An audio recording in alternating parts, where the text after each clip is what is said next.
The Nexus Prime station hung in space like a crystalline spiderweb, its gossamer threads of exotic matter weaving between dimensions in patterns that would have given human physicists migraines for decades. 12 different alien civilizations had contributed to its construction, each adding their own architectural flourishes and technological superiorities, creating what the Dominion Council liked to call the pinnacle of cooperative galactic engineering. What they actually meant was, look how magnificently advanced we are compared to everyone else.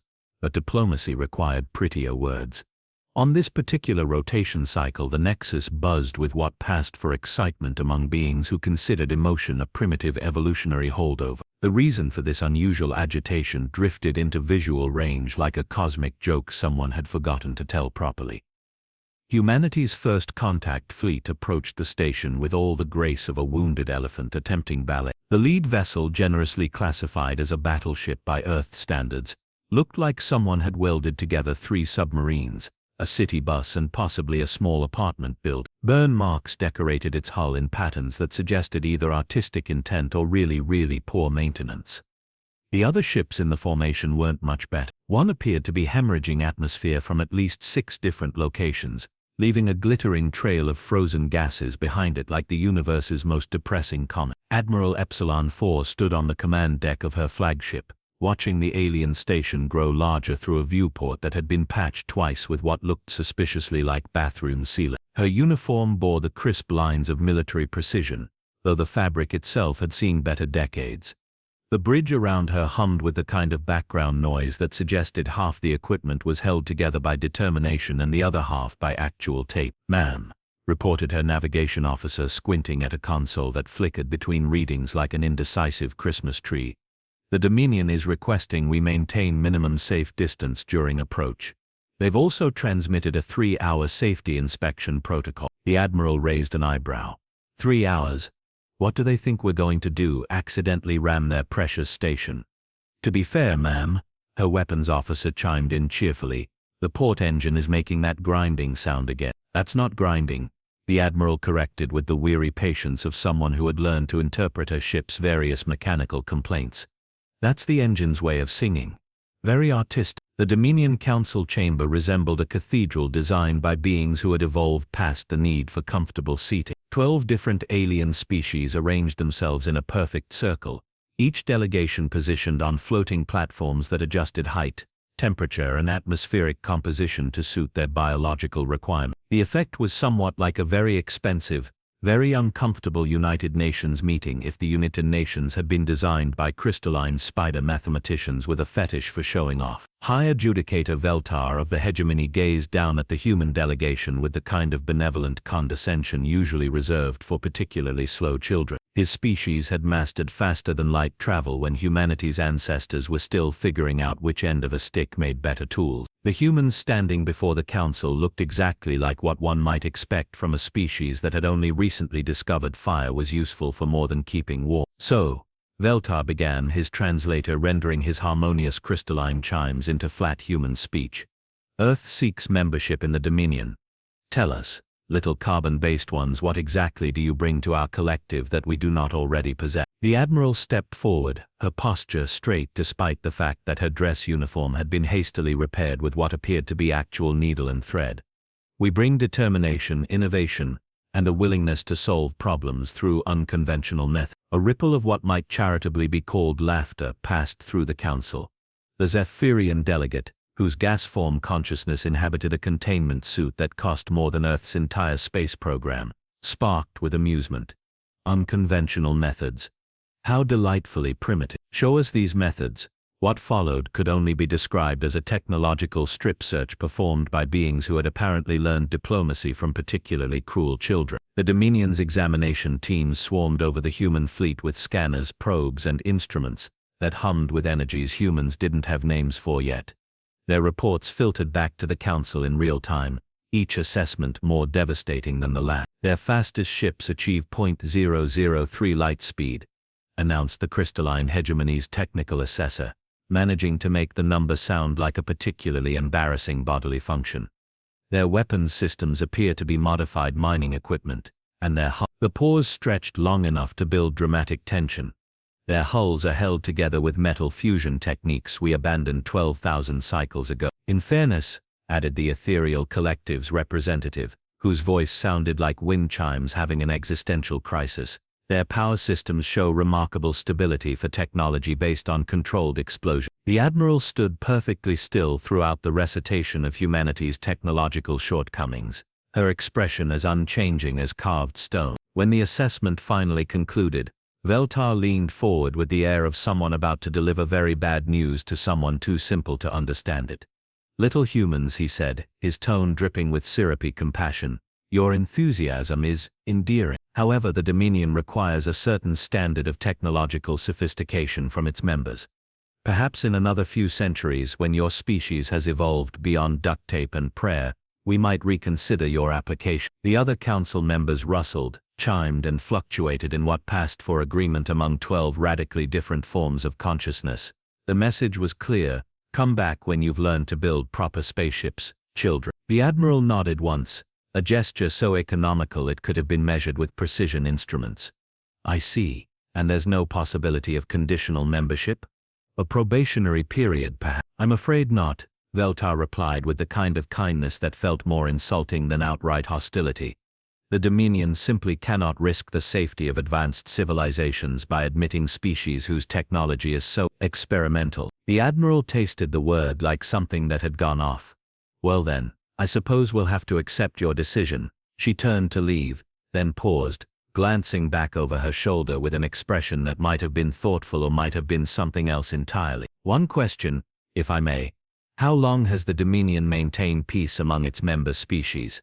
47,000 cycles, Veltar replied proudly, "through superior technology, advanced diplomacy, and the wisdom that comes from evolved consciousness." The admiral nodded again, that same economical movement. Impressive. 47,000 years of peace through superior technology. She seemed to consider this for a moment. "Well, gentlemen, ladies, and assorted energy beings, we'll be heading home now. Thank you for your time." As the human delegation filed out of the chamber, their boots echoing flatly against surfaces designed for more sophisticated forms of locomotion, the council returned to more important matters. After all, when you've achieved technological perfection, there's always some other less advanced species to evaluate and ultimately disappoint. The human fleet departed Nexus Prime with even less ceremony than their arrival. Their ship's engines coughed, sputtered, and left contrails of dubious smoke as they struggled to achieve escape velocity. The admiral stood on her bridge, watching the crystal station shrink in their wake, while her crew ran diagnostics on systems that seemed determined to fail in alphabetical order. "Ma'am," her communications officer reported, "we're receiving colorful commentary from the station's traffic control. Apparently our engine emissions are contaminating their pristine vacuum." The admiral's smile was the kind that made smart people nervous and stupid people overconfident. "Tell traffic control we apologize for the inconvenience, and log this in our diplomatic files. 47,000 years of peace through superior technology." She turned away from the viewport, her hands clasped behind her back, and her voice carried just loud enough for the entire bridge crew to hear. "We'll be..." The words hung in the recycled air of the bridge like a promise, or perhaps a threat. Her crew, veterans of conflicts that had taught them the difference between retreating and regrouping, understood perfectly. They'd been underestimated before, usually by enemies who confused humanity's improvised solutions with incompetence. As the human fleet limped away into the cosmic dark, leaving behind a station full of aliens congratulating themselves on their wisdom, none of the 12 advanced civilizations bothered to consider what species that had crawled up from gravity wells through sheer bloody-mindedness might accomplish when properly motivated. After all, they were just human. What could they possibly do with 6 months, unlimited determination, and a galaxy full of superior technology, just waiting to be creatively repurposed?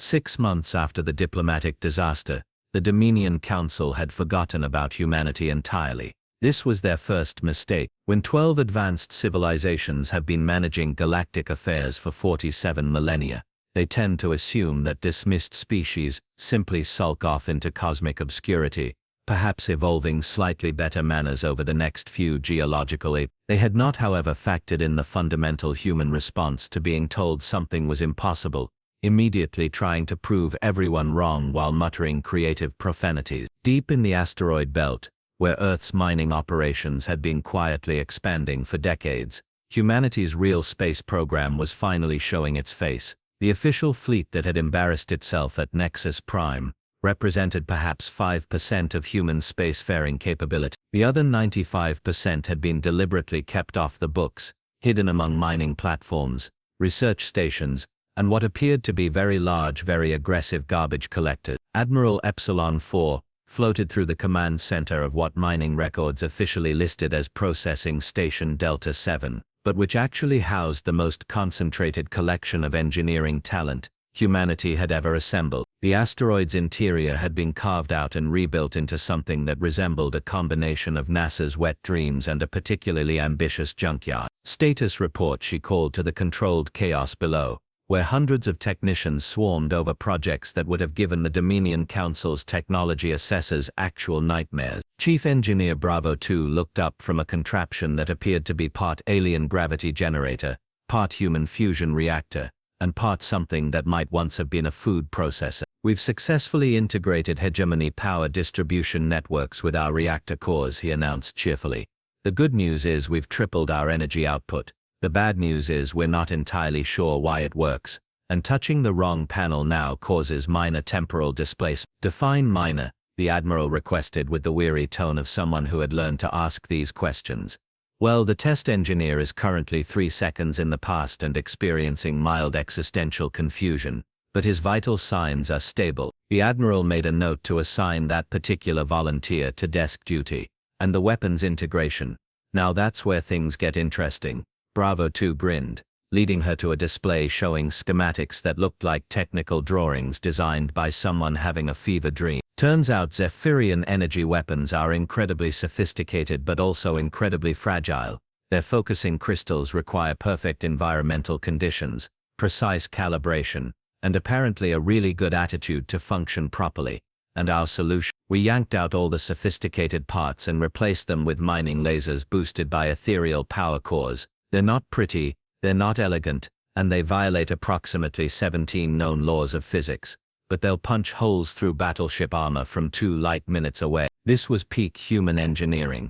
Take something beautiful, sophisticated, and impossibly complex, then replace all the clever parts with something that worked reliably when kicked. The Admiral nodded approvingly. The fleet stated, "Ah, that's the beautiful part." Bravo 2's enthusiasm was infectious in the way that explosions are infectious. From the outside, our ships look exactly like the same cobbled-together disasters that limped away from Nexus Prime. We've maintained all the external damage, kept the emissions patterns identical, even recorded the same engine complaint frequency. He gestured toward the hangar viewports, where ships that looked like floating wrecks were undergoing modifications that would have impressed the Dominion's finest shipwrights, had they possessed sufficient imagination to conceive them. But inside we've got hybrid power systems that can outrun anything in their fleet, armor that adapts to incoming fire, and weapons that shouldn't exist according to every known theory of energy dynamics. The Admiral toured the modifications with the appreciation of someone who understood that humanity's greatest strength wasn't its technology, it was its complete willingness to ignore conventional wisdom when conventional wisdom got in the way. Human engineers didn't just think outside the box, they recycled the box into something more useful, usually involving explosives. In Bay 7, technicians were installing what appeared to be a communications array but was actually a holographic projection system designed to make individual ships appear as entire squadrons. Bay 12 housed the pride of human adaptive engineering, shield generators that had been reverse-engineered from Dominion garbage, rebuilt with human stubbornness, and powered by what the technical specifications cheerfully listed as aggressive nuclear encouragement. The beauty of it, explained the chief technical officer while watching a team install weapon systems that looked like they'd been salvaged from a particularly violent construction site, is that everything we're building looks like exactly the kind of jury-rigged nonsense they expect from us. They've already written us off as technological primitives who stick components together with good intentions and hope. The Admiral paused beside a viewing port where the Nexus Prime's distant glow was barely visible against the star field, and our intelligence gathered. Every Dominion species uses standardized communication protocols, Bravo 2 replied with the satisfied tone of someone who had discovered his enemy's password was password. Turns out when you've achieved technological perfection, you stop worrying about security. Their fleet movements, strategic planning, even their grocery lists. We've been monitoring everything for months. The admiral's smile was the kind that made seasoned space pirates consider early retirement. Excellent. How long until we're ready? 2 weeks for final integration, 1 week for field testing, and about 30 seconds for them to realize they made a very serious error in judgment. As the admiral made her rounds through humanity's hidden shipyards, past projects that violated the known laws of physics, with cheerful disregard for proper scientific protocol, one thing became abundantly clear: the Dominion Council had taught humanity a valuable lesson about galactic politics. Unfortunately for them, the lesson humanity had learned was exactly the opposite of what they'd intended to teach. 3 weeks later, Dominion Fleet Commander Velkorn received what he considered an early birthday present. Intelligence reports that the pathetic human fleet was moving again. The same collection of space debris that had limped away from Nexus Prime was now heading toward the Kepler sector, apparently intent on establishing some sort of trade outpost near the junction of 3 major shipping lanes. Velkorn's mandibles clicked with amusement as he reviewed the tactical assessment. 47 human vessels, emission signatures matching exactly the decrepit wrecks from their failed diplomatic mission, moving at their characteristically sluggish pace toward a strategically important location they had absolutely no business occupying. "Sir," his tactical officer reported with the kind of barely suppressed glee that suggested someone was about to have a very bad day. "Fleet Command has authorized a full response. They want to make an example that will discourage other primitive species from getting ideas above their station." The Dominion response force was a thing of terrible beauty. 200 warships representing the finest military technology 12 advanced civilizations could produce. Their hulls gleamed with energy-absorbing metamaterials that could shrug off small star explosions. Their weapons could crack planets. Their shields operated on principles that treated Einstein's theories like quaint historical curiosities. This should be educational, Velkorn mused as his flagship sensors painted the human formation. 47 contacts, spread out in what appeared to be a defensive pattern that would have been considered inadequate during humanity's Bronze Age. Perhaps we can disable their vessels without destroying them entirely. A lesson in humility might serve them better than martyrdom. The human fleet hung in space near the Kepler junction like a collection of cosmic roadkill that had somehow achieved consciousness and decided to block traffic. Smoke still drifted from several hulls and at least 3 ships were trailing what looked suspiciously like coolant. The lead vessel, if it could generously be called that, appeared to be held together with a combination of prayer, stubbornness and materials that belonged in a hardware store rather than a starship. Admiral Epsilon 4 stood on her bridge, watching the Dominion fleet approach with the satisfaction of someone whose elaborate practical joke was about to pay off spectacularly. Her tactical display showed 200 enemy contacts arranged in a formation that prioritized intimidation over practicality. "Perfect, ma'am," her weapons officer announced with barely contained excitement. "They're maintaining standard approach vector. No evasive maneuvers, no combat spacing. They're coming straight at us like they're expecting a parade rather than a fight." "Of course they are," the admiral replied, her tone suggesting she found the universe perpetually amusing. "When you've spent 47,000 years as the biggest fish in the pond, you forget that sometimes the pond connects to an ocean." The Dominion fleet opened fire at maximum range, their weapons painting space with energies that existed in spectrums human science was still trying to name. The barrage struck the human formation with enough force to vaporize small moons. Explosions bloomed across the vacuum as human ships came apart under the assault, their hulls fragmenting into spinning debris that caught starlight like deadly confetti. Velkorn nodded with satisfaction. "Cease fire. Let's see if any survive to receive our terms of..." His tactical officer's interruption carried the kind of bewildered panic that suggested reality was malfunctioning. "Sir, the debris field is moving. And sir, it's moving toward us." What the Dominion sensors had interpreted as catastrophic destruction was actually humanity's opening gambit. Ships that appeared to explode had instead deployed pre-positioned weapon platforms disguised as wreckage. What looked like hull fragments were actually armored drones. The impressive fireworks display had been pyrotechnics designed to mask the deployment of enough hidden firepower to give a supernova performance anxiety. Those sneaky little carbon bags, Velkorn whispered with something approaching admiration. Right before his flagship's shields encountered their first taste of human weapons that had been optimized by beings who considered impossible a design challenge rather than a limitation. The mining laser that punched through his primary shield array had originally been designed to crack asteroids. The human modifications had enhanced it with alien power cores, exotic matter-focusing elements, and what appeared to be a complete disregard for the established laws of thermodynamics. The beam carved through his ship's defenses like a plasma torch through tissue paper. Across the Dominion formation, similar surprises were manifesting with devastating efficiency. Ships that had weathered the firepower of galactic superpowers found themselves overwhelmed by weapons that looked like they'd been assembled in someone's garage, but performed like they'd been built by particularly vindictive gods. The human fleet, meanwhile, had stopped pretending to be disabled. What followed could only be described as the galaxy's most expensive lesson in why one should never confuse technological sophistication with actual competence. The Dominion fleet, which had spent 47,000 years perfecting the art of looking impressive while fighting opponents who played by the same rules, suddenly found themselves facing an enemy that had apparently skipped the rulebook entirely and gone straight to writing very creative interpretations in the margins.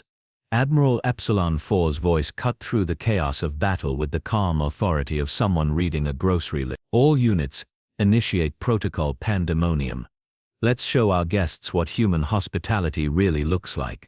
The response was immediate and devastating. Ships that had been trailing coolant suddenly revealed that their damaged systems were actually heat dispensers for weapons that required liquid nitrogen cooling to prevent them from melting their own hulls. Vessels that appeared to be venting atmosphere were actually deploying clouds of metallic chaff embedded with microfusion charges that turned space into a three-dimensional minefield. Commander Velkorn watched his tactical display dissolve into a light show of destruction as his carefully organized formation came apart like wet cardboard in a hurricane. How is this possible? He demanded of his sensor operator, who was frantically trying to make sense of readings that suggested the laws of physics had filed for early retirement. Sir, their ships are separating into component pieces, but each piece is independently armed and maneuvered, and so the operator's voice climbed an octave. The pieces are coordinating with each other. It's like fighting a fleet that can disassemble itself into smaller fleets. This was humanity's masterstroke, modular ship design taken to its logical extreme. While the Dominion built monolithic vessels that were technological marvels, humans had built ships that were essentially flying construction kits. When battle commenced, each vessel broke apart into dozens of smaller units, turning a 47-ship fleet into a swarm of nearly 2,000 independently operating weapons platforms. The Dominion's targeting systems, designed for civilized warfare between proper starships, struggled to track targets that changed configuration every few seconds. Their weapons, optimized for engaging large vessels at respectable distances, found themselves overwhelmed by swarms of what appeared to be flying toolboxes, armed with guns that belonged on much larger ships. Retreat to minimum safe distance, Velkorn ordered, watching his dreadnought's shields flicker under assault from weapons that shouldn't have been able to scratch his paint. Reform defensive perimeter and await reinforcement. The human response was transmitted on all frequencies, delivered in the Admiral's conversational tone. "Oh, I'm sorry. Did we not mention, your reinforcements won't be coming?" Velkorn's tactical display updated with new contacts, hundreds of them emerging from what his sensors had previously registered as empty space. The asteroid field around the Kepler junction, which had appeared utterly unremarkable on long-range scans, was revealing itself to be the most elaborate military ambush in galactic history. Every significant rock larger than a shuttlecraft had been hollowed out, armed, and turned into a weapons platform that looked like, well, a rock. "Sir," his communications officer announced with the hollow tone of someone delivering news that would ruin everyone's day, "we're receiving surrender demands from the humans. They're offering to accept our unconditional capitulation in exchange for allowing our surviving vessels to return home." The irony was so thick it practically required mining equipment to extract. The same species that had been dismissed as technological primitives 6 months ago, was now offering mercy to the galaxy's premier military force. Zelkorn might have laughed if his flagship hadn't chosen that moment to experience what his damage control teams euphemistically called catastrophic shield failure. The human weapons, it turned out, had been specifically designed to exploit the Dominion's technological advantage. Energy-absorbing hull materials became liabilities when exposed to weapons that fed additional power into them until they overloaded. Perfect targeting systems became useless when facing opponents that changed configuration faster than the computers could calculate firing solutions. Advanced shields designed to stop sophisticated energy weapons proved surprisingly vulnerable to what appeared to be extremely large, extremely angry projectiles moving at significant fractions of light speed. Fleet Command. This is Commander Velkon, he transmitted on emergency frequencies, his voice carrying the kind of professional calm that preceded very bad news. The human fleet was not what our intelligence indicated. They are not primitive. They are not using inferior technology. They are not fighting by accepted tactical doctrine. Request immediate strategic withdrawal and complete reassessment of threat level. The Admiral's final transmission reached every Dominion vessel simultaneously, broadcast with enough power to ensure it would be heard across 3-star systems. Gentlemen, ladies, energy beings and crystalline collectives, this concludes today's demonstration of human diplomatic protocol. Your technological superiority has been noted, catalogued, reverse-engineered, and creatively repurposed. We hope you've enjoyed this educational experience as much as we have. As the surviving Dominion vessels limped away from what would forever be remembered as the Kepler Junction incident, trailing plasma and damaged pride in equal measure, the human fleet began the methodical process of salvage operation. After all, when you've just defeated the galaxy's premier military force, it seemed wasteful not to examine their technology for useful components. The Admiral settled into her command chair, feet propped up on a console that was still smoking slightly from a minor overload, and contemplated the beautiful irony of the situation. The Dominion Council had spent 47,000 years maintaining peace through superior technology, never considering what might happen when someone else's technology became superior. Funny how quickly primitive engineering looked when it was busy dismantling your entire worldview.